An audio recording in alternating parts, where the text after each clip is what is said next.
Deixa eu fazer uma pergunta geopolítica aí nessa parada toda. O que era e qual era o interesse dos japoneses no Brasil naquela época? Os interesses dos japoneses. Bom, primeiro, os japoneses estavam imigrando para várias partes do mundo, para onde dava. O imigrante, muitas vezes, eles iam para onde a porta estava aberta, certo? Okay. Porque, assim, se você pegar... Tanto é que os italianos foram parar nas fazendas de escravo aqui, né? Se você pegar os imigrantes a partir do final dos 1800, começo dos anos 1900, século XX, acho que de 10 imigrantes, 9 queriam para os Estados Unidos, tá? Vamos falar a verdade, é isso mesmo, queriam para os Estados Unidos. Se o cara foi para outro lugar, é porque alguma coisa aconteceu. Tá? Então, muitos vieram para o Brasil, Argentina, outros lugares, porque a imigração começaram a embarrear esses caras para a imigração nos Estados Unidos, começaram a exigir mais coisas. Tá? Então, os japoneses foram em grande número para o Japão, foram em grande número começaram pelo Havaí, inclusive. Havaí, primeiramente, né? A plantação de cana, o Havaí é mais perto do Japão, essa coisa toda. Mas aí há um acordo de imigração do Brasil para os Estados Unidos no começo do século XX. Mas os japoneses começam a chegar aqui, me corrija, tem muito tempo que eu não mexo com isso, 1909, 1910, do Kasatomaru. Não é isso, Fábio? 1908. A primeira leva de japoneses. Nesse momento, os japoneses chegam como imigrantes, tá, Sandro? Isso também é para as pessoas que não são do ramo, às vezes, de história, não entendem. Eles chegam como imigrantes. Imigrantes para tentar fazer a vida. Isso é uma coisa. Tá?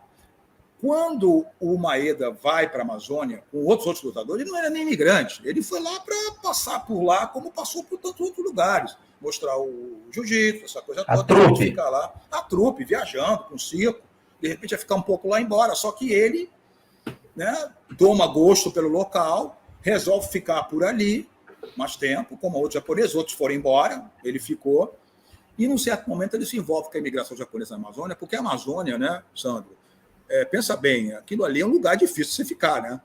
Até hoje. Para qualquer um. Até hoje. Quente, úmido, certo? Imagina. Doenças, né? Muitas doenças, né? Pode morrer de várias maneiras ali, de doenças ali, pode escolher. Então, inacessível, sem comunicação. Tudo, exatamente. Então, cara, os japoneses foram talvez o único. Acho que os japoneses e os árabes, tá, que se jogaram lá para a Amazônia. Nenhum outro imigrante foi para lá. O cara queria passar longe da Amazônia. Fizeram uma colônia ali de imigração, também a sul, né? Mas nesse ponto, o Japão já não era aquele Japão do começo do século XX. Um Japão pobre, que estava, né, tentando ser uma potência. O Japão já era começando a ser uma potência. O interesse da Amazônia vai passar a ser um interesse estratégico. O interesse do Japão nas matérias-primas que a Amazônia tinha, inclusive a borracha.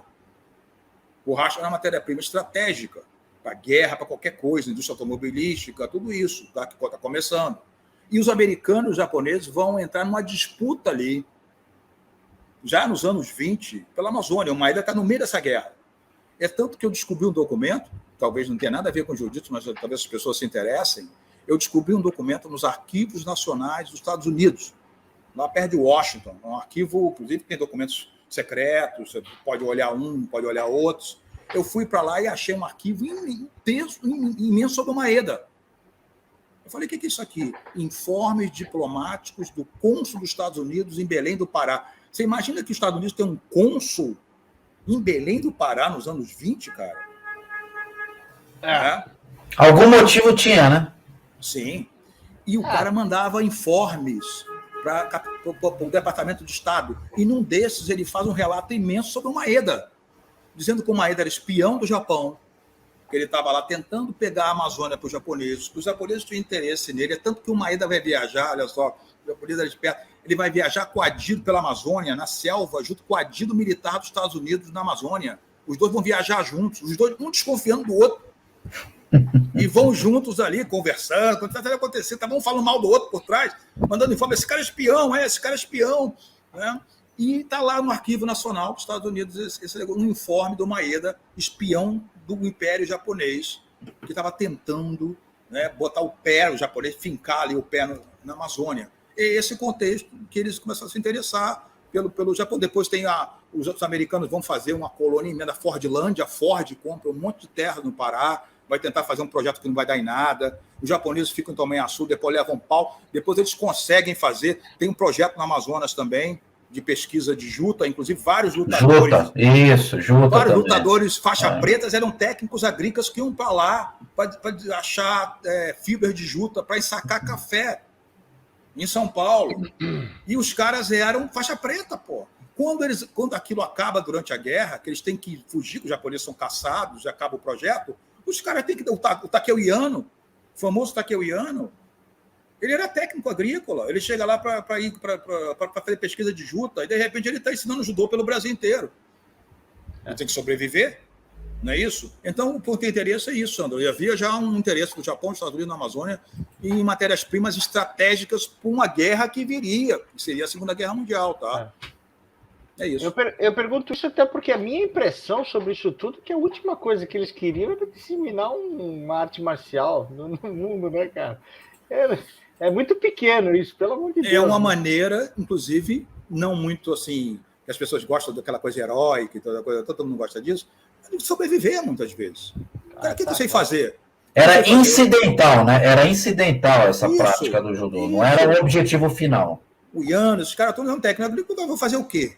Bom, eu sei judô, certo? Assim como o brasileiro se vê num sufoco em qualquer lugar do mundo, vou ensinar futebol. Vou bater uma bola. Isso, não eu, né, que não sei nada de futebol, mas até eu, né? Assim, pô, o cara é bom, eles acham, né? Porque qualquer coisa é terra de cego, né?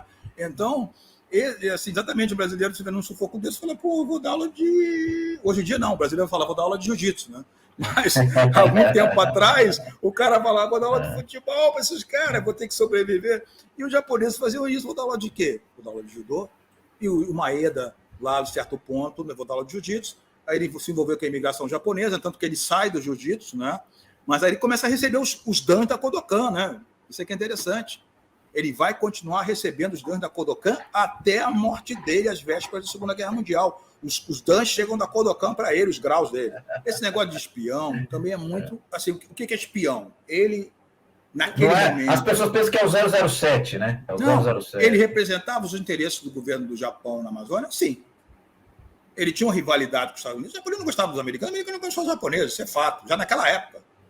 Já não se gostavam mesmo. Falava que o cara... os japoneses eram um baixinho de olho puxado, que ninguém podia confiar neles, os americanos falavam isso, né, e os japoneses falavam dos americanos também. Então já existia uma rivalidade mesmo. Então, obviamente, que o Maeda olhava os americanos com certo cuidado, porque esses caras podem atrapalhar, né, o meu projeto de imigração aqui, e os americanos vice-versa. Falaram, esse cara é espião. Ele não é espião, ele estava trabalhando para o governo japonês, ele era uma espécie de representante. Ele era acionista, o Maeda. Eu vi lá, ele era acionista do projeto em Tomé-Açu de assentamento japonês. Ele tinha ações, né, na empreitada, vamos dizer assim. Ele já virou um empresário e um cara, como a colônia era sustentada com o dinheiro que vinha do Japão, então automaticamente ele representava o governo japonês também, certo?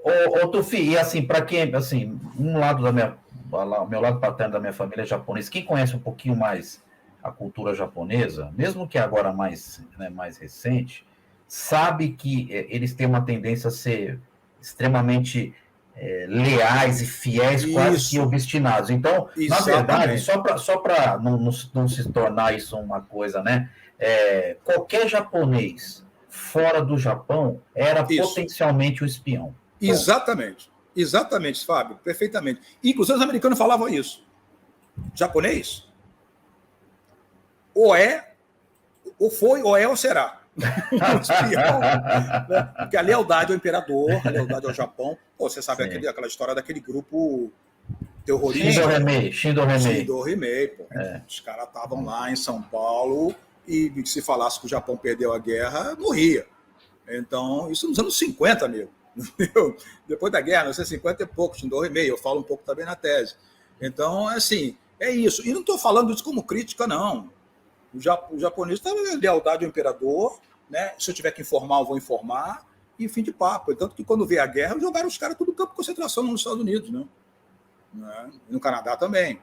Então, a gente saiu um pouco do jiu-jitsu, mas assim, só para entender. São essas coisas, Sandro, que se você tem que entender um pouco disso tudo, para você fazer depois você entender todo conjunto de coisas, né? A mente japonesa, um pouco do Maeda, a personalidade do Maeda, né? E depois dos Gracies, uma série de coisas. E, querendo ou não, o jiu-jitsu é brasileiro, mas tem origem no Japão, tá?